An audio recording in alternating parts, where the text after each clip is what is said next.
그럼 지금부터 2022년 군무원 면접 캠프 설명회를 시작하도록 하겠습니다.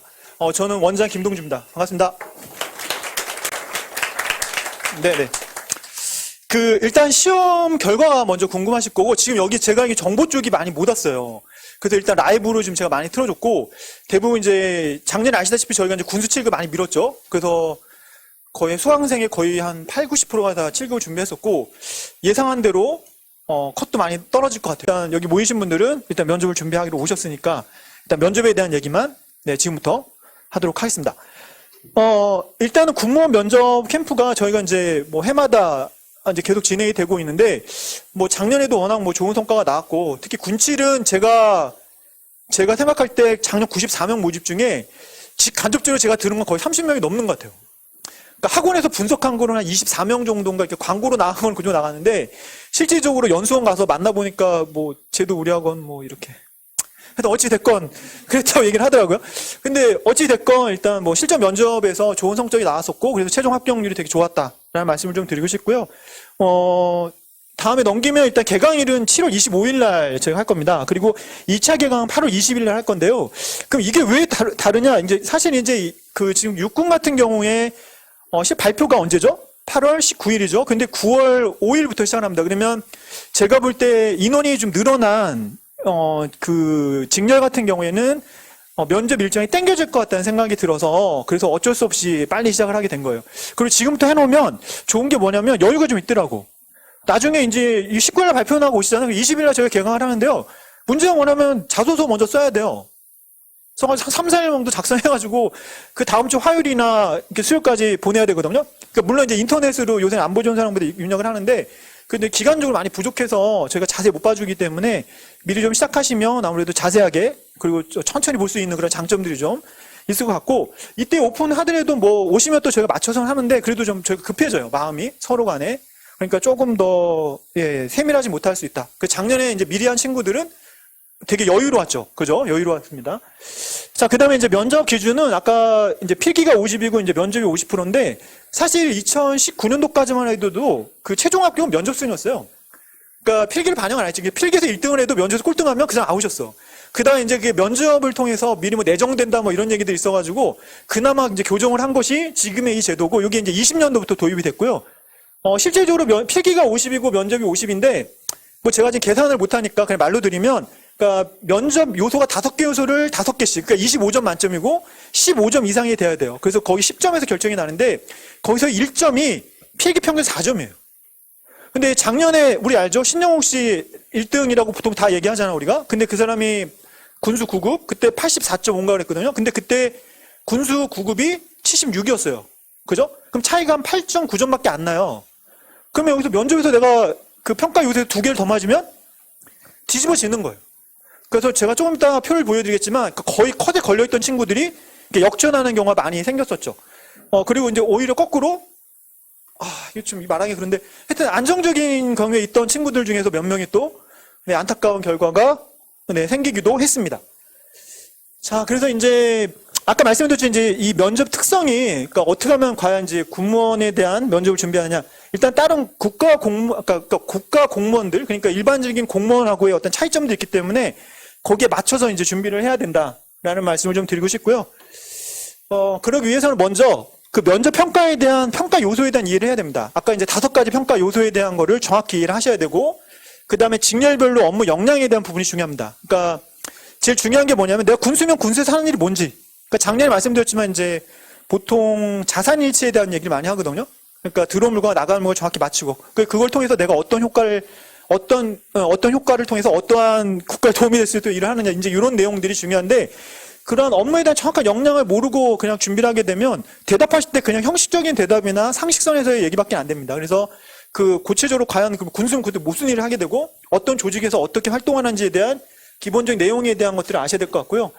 그래야지 이제 가셨을 때 답변하실 때, 아까 면접관이 3명이시잖아요. 한 명이 군인이시고, 한 명이 군무원이시고, 한 명이 보통 이제 외부에서 교수님이 오시게 되는데, 그러면 이제 특히 이제 군인분들이나 군무원분들이 얘기할 때 면접장에서 요구하는 그런 대답들을 할 수가 있습니다. 그래서 거기에 대한 실전 연습을 하시는 것이 가장 좋으실 것 같고요. 그래서 저희 학원에서 가장 많이 포인트로 두는 건 뭐냐면, 이제 면접에 대한 기본적인 이해, 그 다음에 또 면접관님이 이제 군무원 면접관 출신이시기 때문에, 기본적으로 어떠한 질문들이 나오는지, 그리고 역량상 필요로 하는 개인적인 어떤 역량, 그러니까 업무 분장 내용에서 필요한, 개인적인 역량이 어떤 건지, 그래서 그거를 잘 끌어내서 이제 훈련을 계속 시키는 게 저희 합격 전략이라고 보시면 될 것 같습니다.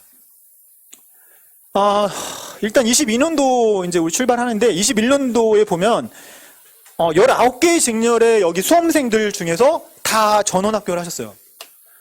전원 합격을. 그러니까 예를 들어서 뭐, 여기 보면은, 그 경체는 거의 다 됐고, 그러니까 군수 경체 지원하셨던 분들 거의 다 되셨고, 그 다음에 정보 같은 경우에도 일부 직렬들, 그 국방부 쪽에서 일단 합격을 하셨었고, 그 다음에 통신, 그러니까 여기서 이제 공부하셨던 분들, 그러니까 실제적으로 예를 들어 국방부 군사정보, 그러니까 그 국방부 군사정보, 그 7급 같은 경우에 안보사하고 정보본부, 정보사령부 나눠졌는데 정보본부하고 정보사령부 쪽이 그때 5명밖에 모집을 안 했거든요.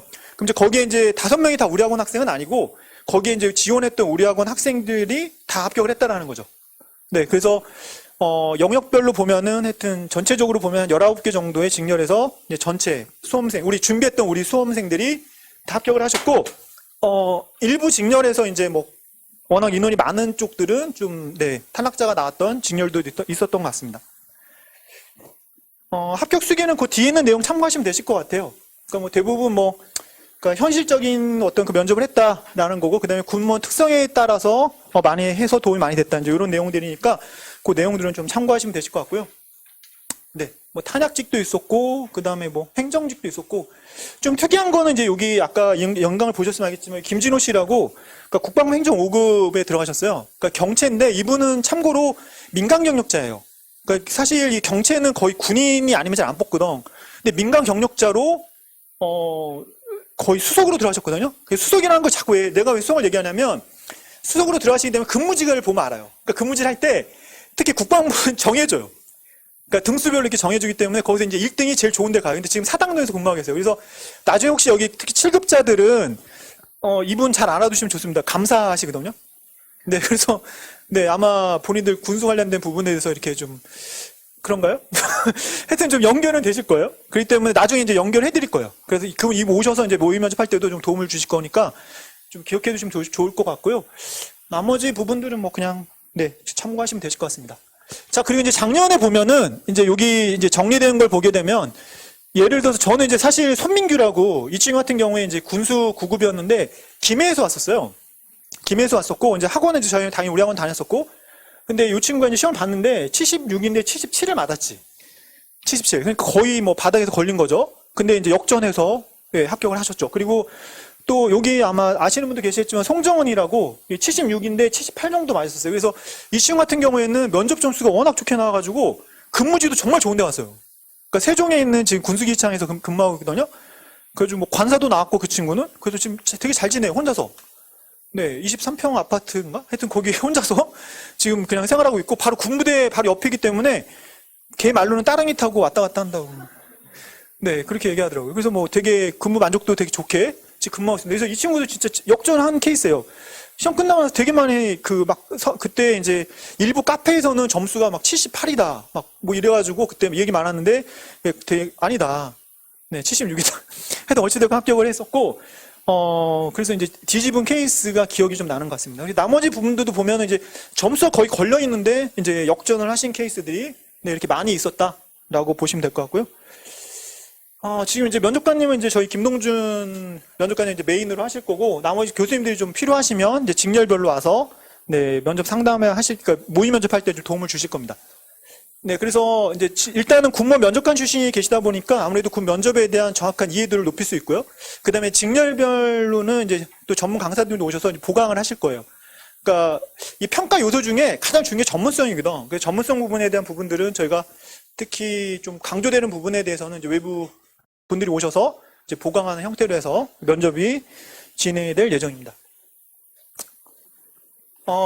일단 저희가 그러니까 자소서부터 들어갑니다. 자소서라고 하는 거는 아까 전에 제가 말씀드렸듯이 그 군에서 요구되는 역량이 있고 그 역량상에서 그러니까 본인이 내 걸 끌어내야 되거든요. 그래서 그러한 것들을 끌어낼 수 있도록 이제 만들 거예요. 근데 이제 중요한 건 뭐냐면 이 자소서에 대해서 너무 신경을 많이 안 쓰는 경우도 있거든요. 왜 그러냐면 이게 바뀌어가지고 이제는 면접에 반영이 안 돼요.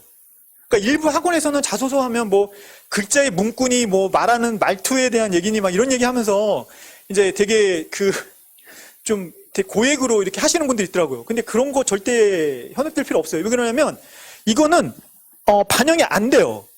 그냥 안보지원사령부 쪽에서 참고자료 사용하는 거지 이것이 면접관한테 가지를 않아. 근데 그럼 왜 자소서를 쓰냐? 아까 말씀드렸죠. 우리가 보게 되는 면접을 준비하기 위한 뼈대로서의 역할을 해주는 거예요. 네, 근데 이제 막 이걸 되게 강조하시는 분들이 계신데 절대 중요한 건 맞아. 그러니까 군무원 면접을 준비하는 어떤 기본적인 틀을 만드는 거기 때문에 중요하긴 맞지만 이 내용에서의 어떤 문구라든가 뭐 철자법이라든가 뭐가 막 이렇게 뭐 또 그런 말하는 게 있더라고요. 근데 그런 것들은 절대 중요하지 않다라는 걸 말씀드립니다. 그냥 내가 해야 될 업무에 대한 역량에서 내가 어떻게 그거를 끌어왔는지에 대한 부분이 더 중요하다라는 말씀을 드리고 싶고요. 자세한 건 이제 선생님이 말씀하실 거예요. 그리고 이제 군 조직에 대한 업무 분석이 들어갑니다. 그래서 저희가 이제 직접 면접관 분들을 모셔오는 이유는 뭐냐면 군 조직에 대한 특성이라든가 이해를 하셔야지 본인의 기본적 어떤 방향을 찾을 수가 있거든요. 네. 특히 여자분들 같은 경우 군 조직에 계급 체제나 이런 걸 잘 모르는 경우도 많아.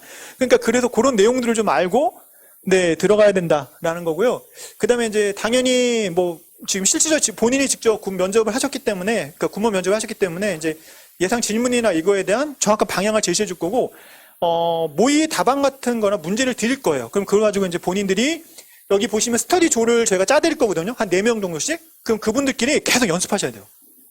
네, 그래서 연습하시고 와서 확인받고, 연습해서 확인받고.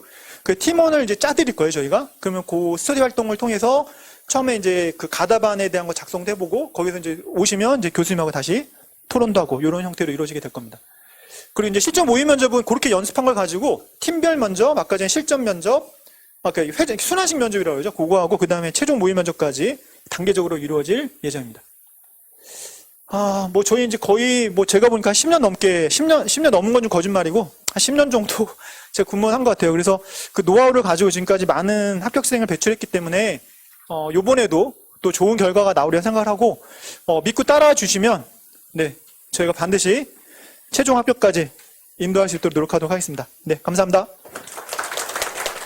네, 그리고 이제 본격적으로 제가 이제 개괄적인 내용을 드렸고요. 지금부터 Q&A 형태로 해가지고 좀 궁금한 내용 중심으로 저희 면접관 김동진 면접관님께서 설명회를 하도록 하겠습니다. 네. 네, 안녕하십니까. 소개받은 면접 강사 김동준입니다.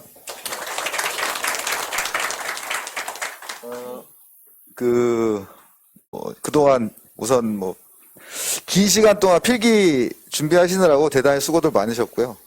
물론 난이도 때문에 좀 속상하신 분들도 많이 계시겠지만, 그래도 맛있는 거 먹고 또 친구도 만나고 즐거운 시간 보내셨을 텐데, 그건 이제 지금까지만 하시고, 이제 끝난 거 아니에요. 지금부터 시작입니다, 시작. 면접이, 좀, 일반적으로 수험생들이 쉽게 생각하는 경향이 있어요. 왜냐하면 공무원 시장이 워낙 크고, 그리고 인생 살면서 면접이란 걸 많이 해보지 않은 세대고, 첫 번째 면접 해본 게 언제? 대학 들어갈 때, 형식적으로 하는 거. 그렇기 때문에 뇌리 속에는 면접, 그냥, 근데 그러다 보면은 좀 아쉬운 결과를 맞게 되는 게 현실이에요. 그래서 좀 중요하게 생각하셔야 된다는 걸 먼저 서두에 말씀을 드리고, 간략하게 좀 설명을 드리겠습니다. 저부터 소개를 간단히 하면, 저는 98년도 임관해서 2020년도까지 한 군생활 22년 정도 했고요. 그래서 20년도에 전역을 하고, 주요 양력은 이렇게 전후방 각지에서 주로 정책부서 이런 데보다는 저희 풀숲하고 산 이런 데랑 좀 친한 그런 데서 좀 많이 근무를 했습니다. 그리고 군수직렬이 많다 그러니까 대부분 여기 군수라는 단어에 눈이 막 가시죠. 군수를 좀 오래 했어요. 오래 하긴 했는데 22년 동안 또 그렇다고 군수만 했을 리는 없잖아요. 이런 거는 간단하게 넘어가겠습니다.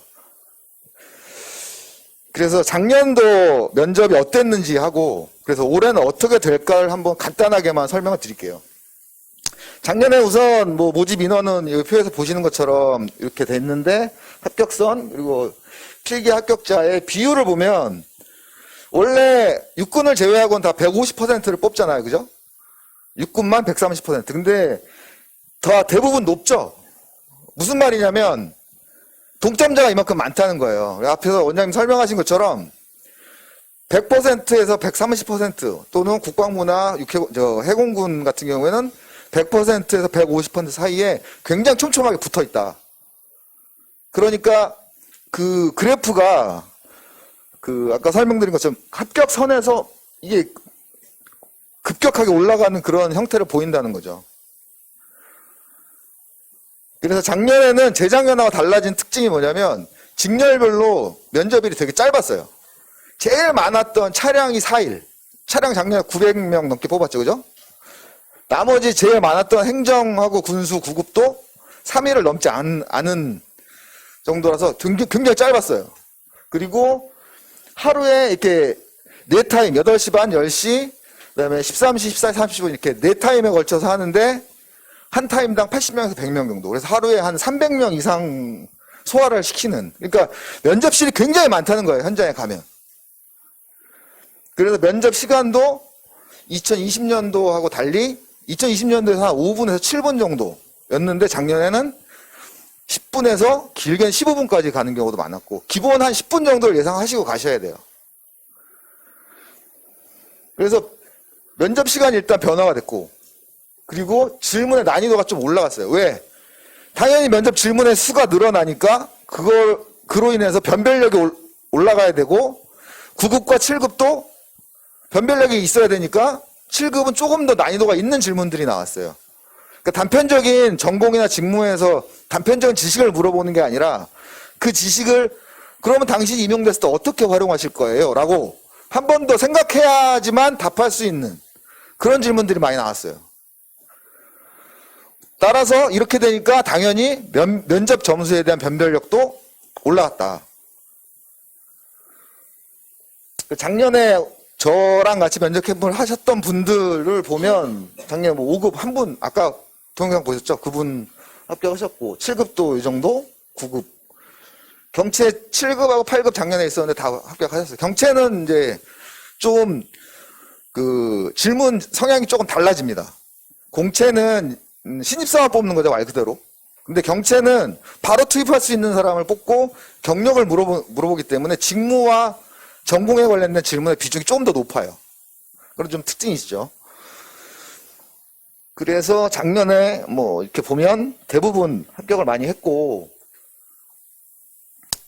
좀 안타까운 결과를 맞으신 분도 있긴 있어요. 그래서 아까 좀 시작하기 전에 어떤 분께는 말씀드렸지만 제가 다 끝나고 나서 분석을 해보면 불합격하신 분들은 불합격한 이유가 있어요. 유형이 몇 가지로 이렇게 나눠져요. 그건 이제 나중에 수업 시간이 좀 길어지니까 수업 시간에 기회가 되면 다시 설명을 드릴게요. 그건. 그래서 점수 차별, 아까 원장님 말씀하신 것처럼 작년에 보면 0점에서 1점, 필기 컷에서 1점 사이에 있는 사람 15명이 저랑 같이 했는데 그 중에 10명이 합격을 했고 5명은 좀 아쉬운 결과를 받았고 1점에서 2점 사이는 2분이 안 됐고 15명 중 13명 4점 사이도 2분만 안 됐고 그래서 이걸 왜 여러분들한테 말씀을 드리냐면 면접이 그러니까 필기 점수가 높다고 해서 자만하셔서도 안 되고 낮다고 해서 포기하실 필요도 없다는 거죠. 면접으로 충분히 뒤집을 수 있다. 그리고 필기 점수가 절대적이지 않다. 하나 더 이어나가면 필기 점수 더하기 면접 점수가 최종 점수잖아요. 이게 나중에 여러분들 합격한 다음에 임용지 결정할 때 순서예요. 작년에 8점 높아서 면접 캠프 안 오고 그냥 혼자 하신 분 있어요. 물론 합격하셨죠. 어디 갔을까요? 양구가 있어요, 지금. 근데 2점이 높아서 면접 캠프 저희랑 같이 했는데 이분은 그분보다 먼저 선택해서 경기도 이천으로 왔어요. 물론 여기 다 대부분 이제 수도권이시니까 가까운 데 원하실 거라고 생각은 하지만 뭐 지역에 따라 좀 차이는 있겠죠. 강원도 계신 분이 있을 수도 있으니까. 그렇지만 면접과 필기에 합쳐진 점수가 최종 나의 임용지까지 결정한다.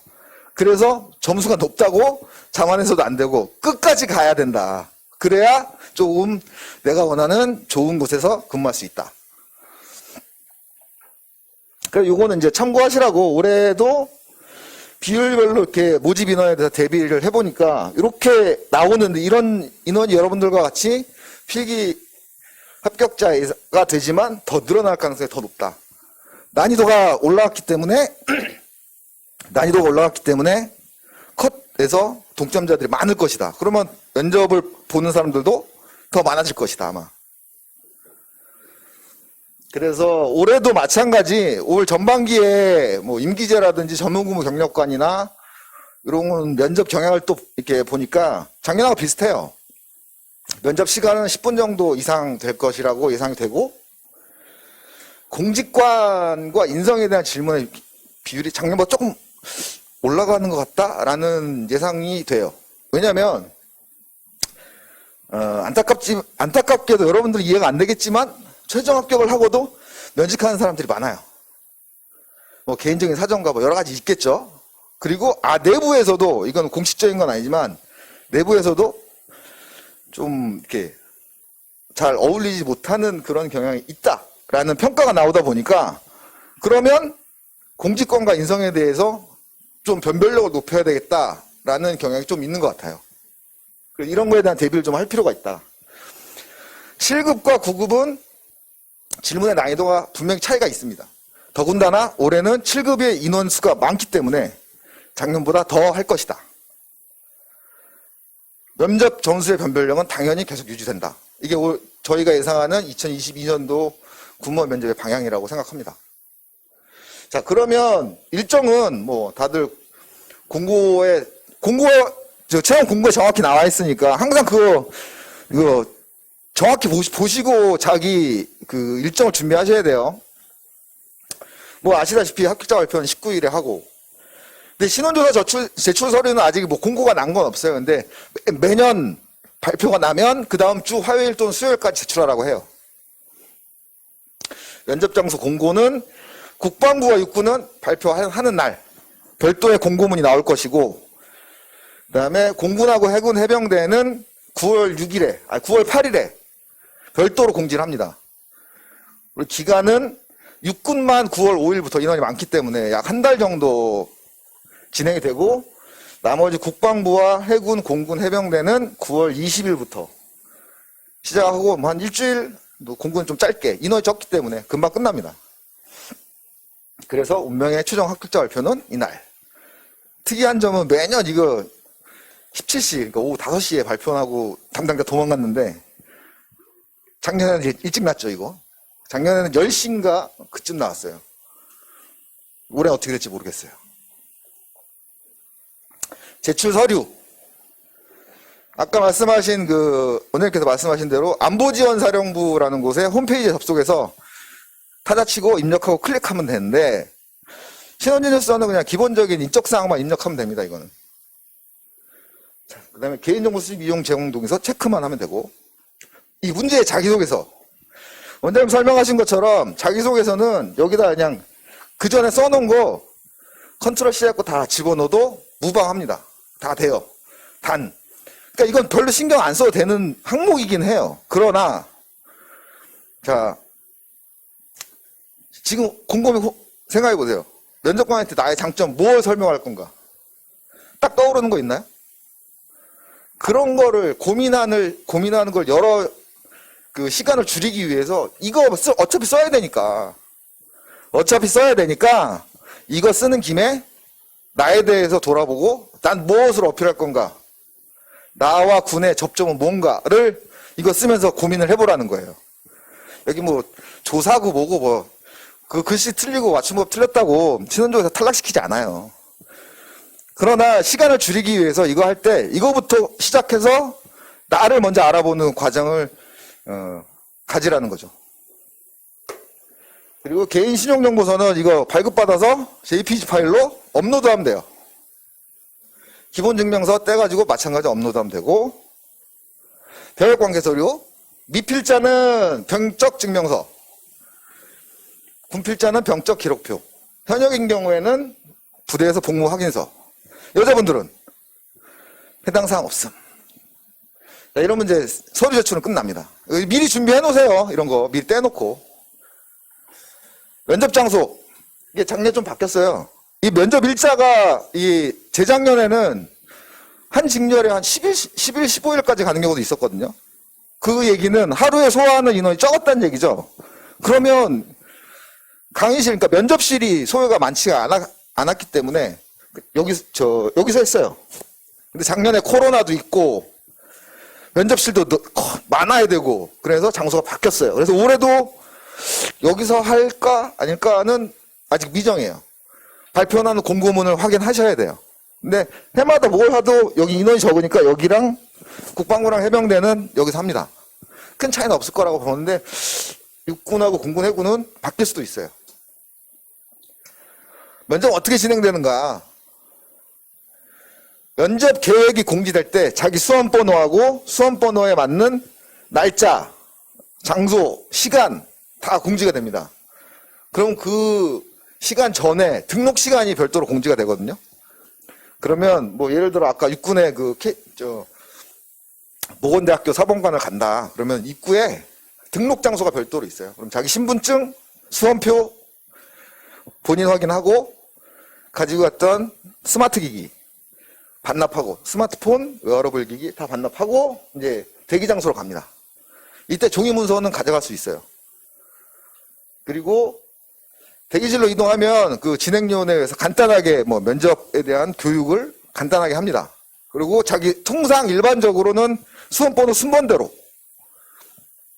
한 명씩 각 방으로 가요.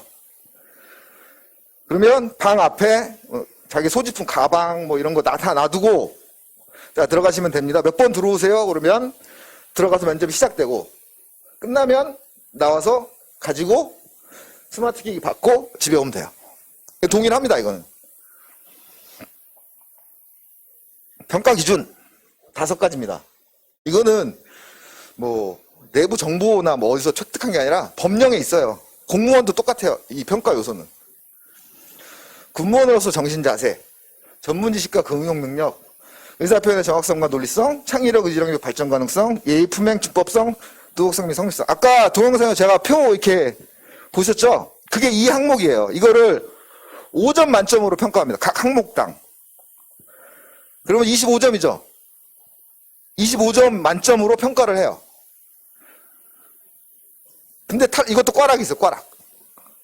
우리 필기 60점 안 되면 꽈락이잖아요. 그죠? 이것도 꽈락이 있어요. 총점이 15점 이하. 그 다음에 면접용 과반수가 2개 이상의 1점 주는 경우. 또 한 명이 두 개 항목에 1점 주는 경우. 별로 없어요, 근데, 사실. 그렇지만, 법령상의 이 기준은 있습니다. 면접위원 누구냐? 그럼 누가 우리를 평가하느냐? 이것도 법령에 있어요. 법령에 나와 있어요. 해당 직무의 전문적인 지식을 갖고 있는 사람. 그래서 누가 하느냐? 일반적으로 작년을 기준으로 얘기하면 현역 또는 군무원 1명. 현역은 연관장교, 군무원 5급 이상. 이 사람 1명, 그 다음에 대학 교수님 2분. 이 대학 교수는 누구냐? 그 해당 직렬에 여러분 필기시험 보는 전공 있죠? 행정 직렬 같은 경우는 행정법 또는 행정학. 이거 전공하신 교수님.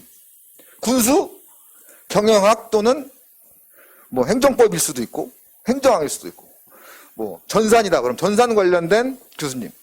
그런 분들이 면접위원으로 들어옵니다. 이 면접위원이 누군지도 잘 머릿속에 두셔야 돼요. 그래야 지피지기해야 될 거 아니에요. 면접관이 면접 대상에서 알고 있을까요? 몰라요.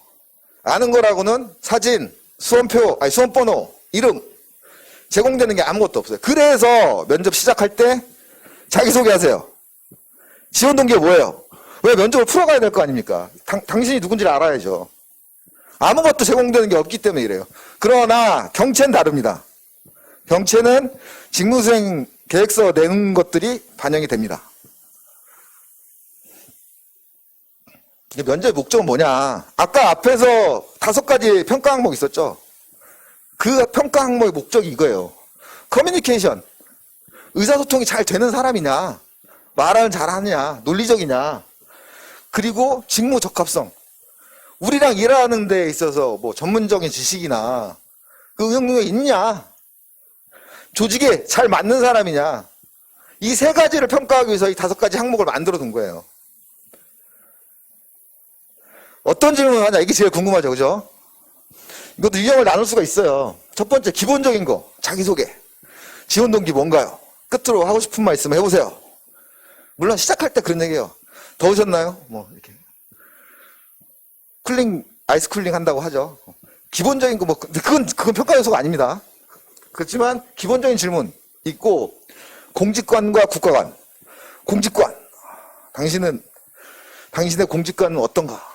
이걸 평가하기 위해서 질문을 하고, 직무와 관련된 직무 또는 전공과 관련된 질문.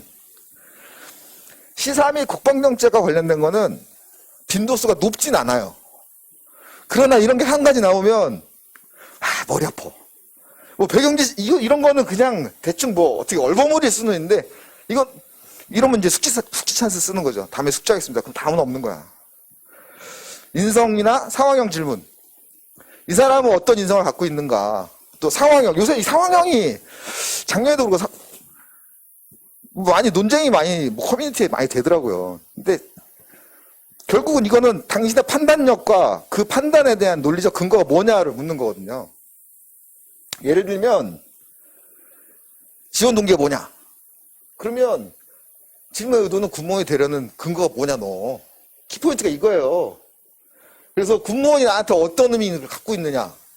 답변을 만들 때 나는 내가 가려는 군조직을 위해서 어떻게 기여할 준비가 되어 있다가 들어가야 되고, 내 역량을 그래서 이만큼 있다. 나는 나의 경력이라든가 경험, 앞으로의 성장 과정 이런 것들이 여기 녹아 들어가야 되는 거죠. 공직관, 공무원에게 필요한 덕목이 제일 자주 나오는 거예요. 이거.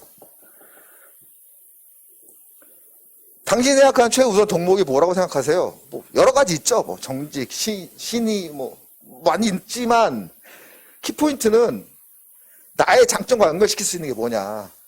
제일 중요한 거에 뭐 성실이라고 했는데 나의 장점이랑 연결된 접점이 없어. 그러면 그래? 갸우뚱해지는 거죠. 면접관 입장에서는. 그리고 인성 관련 자기개발 어떻게 했냐. 당신은 발전을 위해서 계속 노력하는 사람이냐?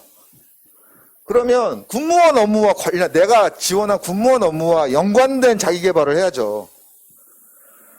뭐 연관이 아예 없는 건 아니겠지만, 이런 질문을 했는데 군수직 7급이야.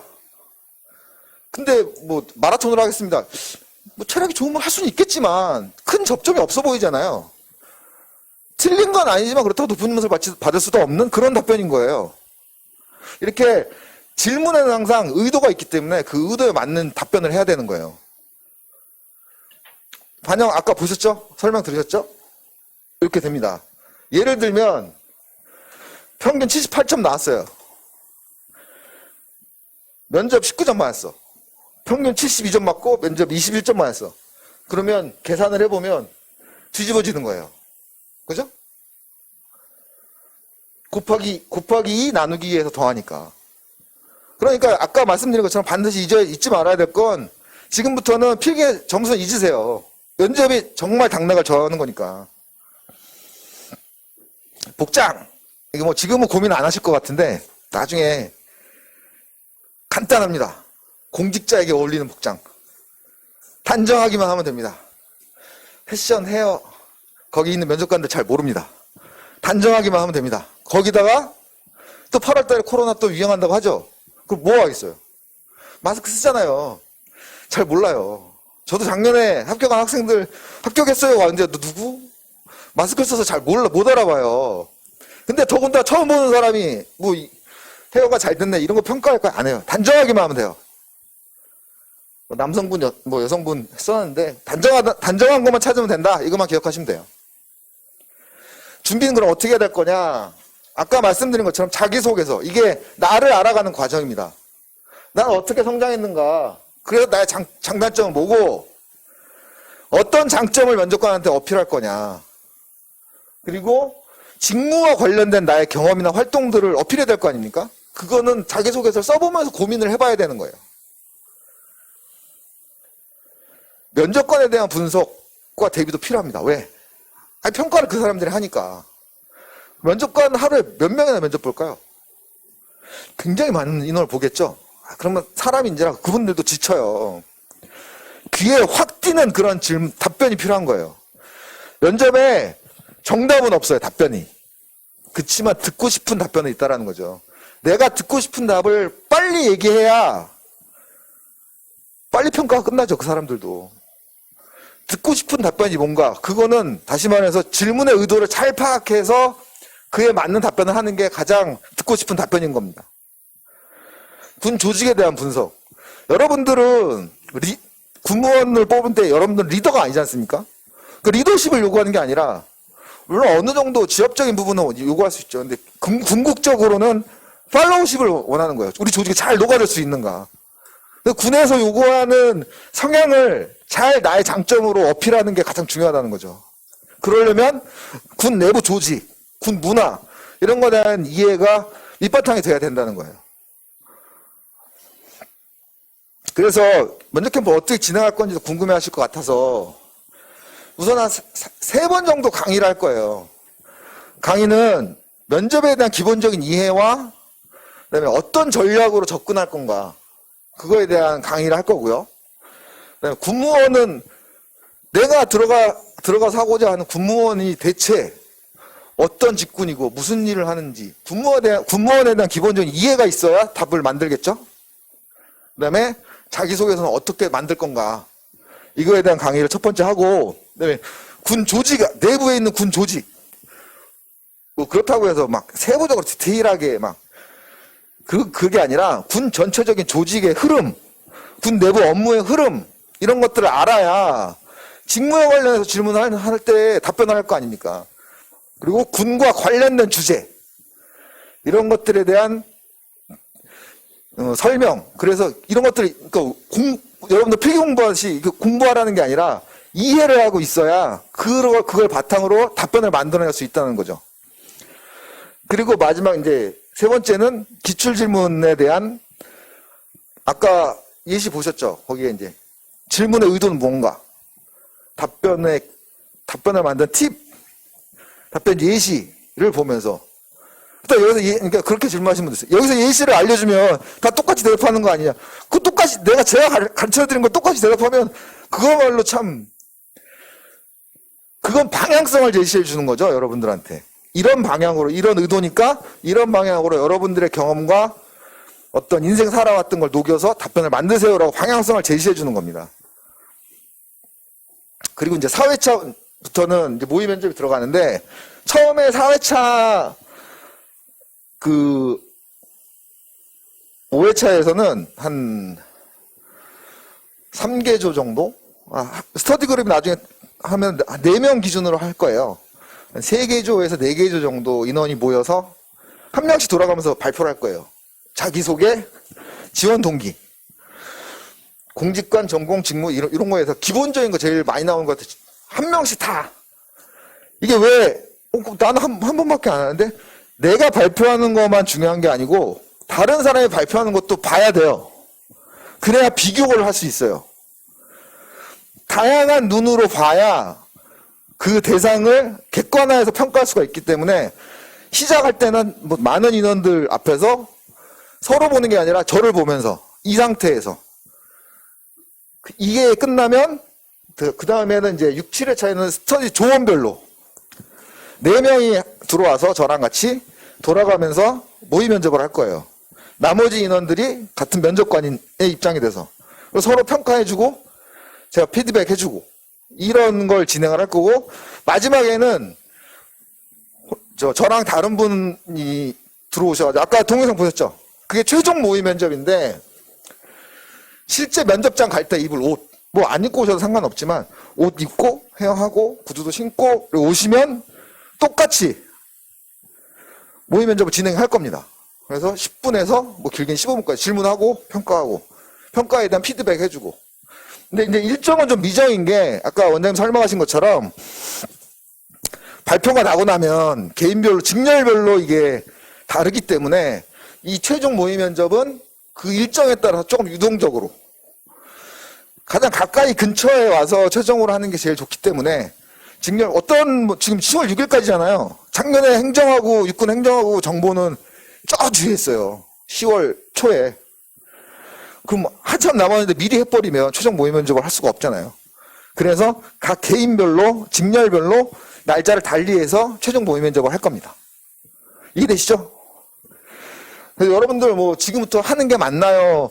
아닌가? 근데 이걸 보면 지금 다음 주에 개강해서 이제 강의 다음 주에 다 하거든요. 그리고 이제 뭐 집단 모의 면접하고 스터디별로 하고 그리고 이제 발표 나잖아요. 그러면 20일부터 준비하시는 분들은 이때부터 빠듯해요. 일정이 되게. 그래서 이 작년 경우에도 보면 이때부터 준비하신 분들이 여유 있게 실력도 많이 올라가고 이때부터 하면 뭐 10월 달에 면접이 내가 해당된다면 근데 그건 장담할 수 없잖아요. 그런 분들이라면 뭐 좀 여유가 있겠지만 추석 연휴 꼈죠, 그죠? 이때부터 시작인데 이때 걸리면 몇 주 준비할 시간이 없어요. 그래서 이제 부득이하게 지금 이쪽에 앞에서 하는 게 그리고 저는 그렇게 물어보시는 분들도 있어요. 컷 점수랑 간당간당하고 아니면 불안한데요. 해도 될까요? 그럼 합격하면 안 하고 있다가 합격하면 한 달 뒤에 이 한 달이 얼마나 아까운 시간이겠어요. 본인들이 선택하시는 거지만 저는 개인적으로 나중에 혹시라도 필기에 떨어지더라도 할 수 있는 한 내가 할 수 있는 최선을 다하는 게 지금 여러분의 몫이 아닌가. 컷이 올라갈까요 내려갈까요? 이거는 이미 주사위에 던졌잖아요. 이미 뭐 필기시험 바꿀 수 있는 것도 아닌데 그거는 신경 이제 버려요. 면접을 어떻게 할 건지 그것만 생각하세요. 그게 여러분들이 할 수 있는 최선이라고 저는 개인적으로는 생각합니다. 이때 다 같이 저 이날 막 작년 합격생들하고 이 10시부터 카톡으로 이 결과 같이 서로 공유하고 하면서 했는데 여기 계신 분들 저랑 같이 하게 된다면 즐거운 마음으로 카톡 같이 했으면 좋겠어요. 그래서 제가 말씀드리고 싶은 건 여기까지 했고요. 혹시 뭐 면접 캠프 관련된 거라든지 궁금하신 사항 있으면 질문해 하시면 됩니다. 네.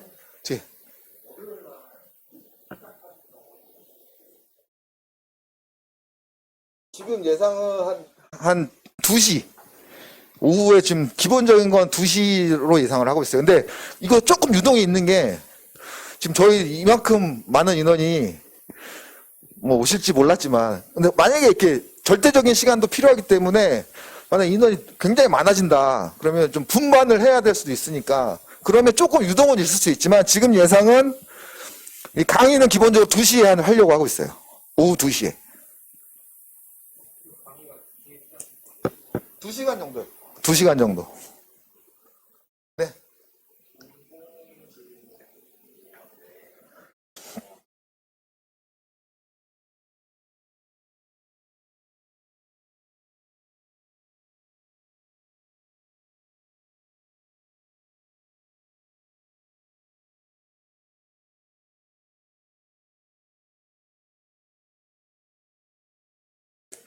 전공 질문. 제가 그 많은 직렬의 전공을 다 커버해드릴 수는 없습니다, 사실. 그리고 제가 지금 책도 써서 교재도 이제 이번 주 중에 나오긴 하는데, 제가 나름대로 여러 가지,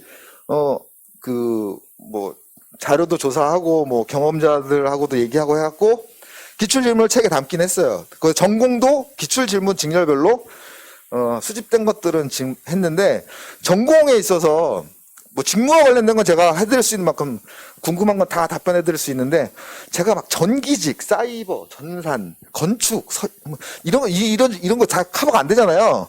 근데 질문의 유형은 알려드릴 수 있어요. 어떤 거냐면 전공책에 단편적으로 30초 안에 답할 수 있는 개념적인 거. 어떤 직렬이든 간에 무엇에 대해서 한번 설명해 보세요. 왜 우리 그 전공 서적에도 보면은 굵은 글씨로 되어 있는 개념적인 거 있잖아요. 이런 것들을 질문하기 때문에 지금 혹시라도 필기 끝났다고 책 버리신 분도 없으시겠죠, 아직? 책에서, 자기 전공책에서 그런 중요한 포인트 있잖아요. 그런 것들에 대한 거를 스스로 공부하셔야 돼요, 그건. 이거는 어떤 의도가 있다기보다는 질문에 의도가 있다는 건 너 이거 알아? 이 질문의 의도는 이거예요. 전공에 대한 거는. 그러니까 이거는 내가 얼마만큼 필기 끝나고 나서 이거 손을 안 놓고 기억을 붙잡고 있느냐, 이 싸움인 겁니다. 네. 앉아서 질문을 듣냐고요? 네, 그쵸. 네.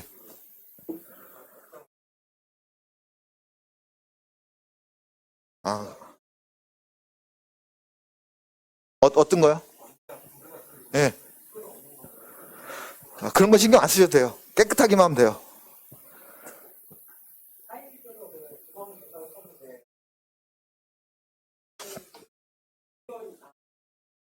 그렇죠. 근데 이제 기본적으로 이제 다수직렬이 보면 일반적으로 행정, 군수, 정보 이쪽이 제일 많잖아요. 그 외에는 비슷한 직군끼리 이렇게 묶어요. 그러니까 가급적이면 저희가 나중에 등록을 하시면 같은 급수, 같은 직렬끼리 묶는데 이게 또 숫자가 다 안 맞을 수도 있잖아요. 그럴 경우에는 예를 들어 뭐 전산, 사이버, 또 뭐 이쪽 계통, 통신 이쪽을 같이 묶고 시설, 또 뭐 건축 이렇게 묶는다든지 기계, 금속 이쪽을 묶는 그러니까 같은 직렬 계통 쪽으로 이렇게 같이 묶어요. 근데 그게 가장 좋긴 하지만 그 사람들끼리 모여서 전공을 토의하는 게 아니잖아요. 공직권하고 인성 이거에 관련된 토의를 하면서 해야 되기 때문에 뭐 조금 차이는 있을 수 있겠지만 큰 지장은 없다고 봅니다, 저는. 네.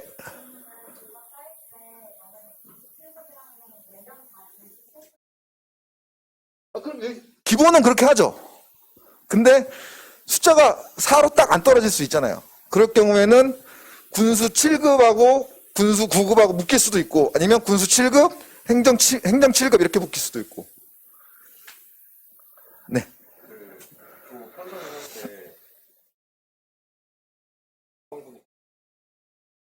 그렇죠. 기본적으로는 그렇게 하려고 하죠. 왜냐하면 면접일이 다르잖아요.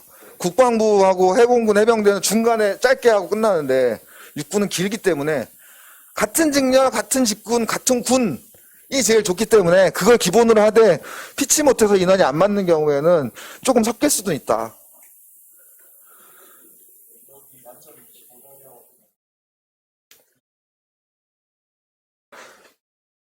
그거를 비율을 다 정하고 평가하진 않아요. 그런데 되게 적죠. 군에서는 일반적으로 극단적인 걸 싫어해. 아주 극단적인 걸 싫어해서 일반적으로는 20점 기준으로 왔다 갔다를 한다고 봐야 돼요.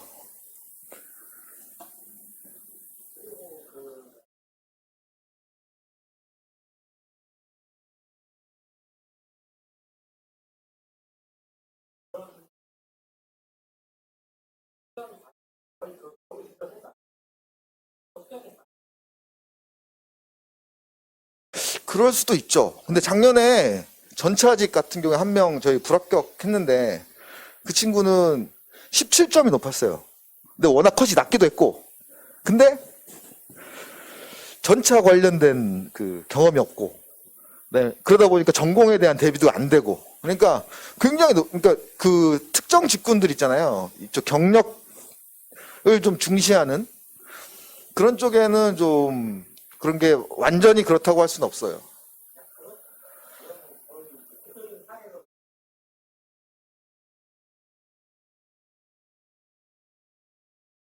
죄송한데 나중에 자세한 거 나중에 하도록 할게요. 나중에 개인적으로. 네. 네.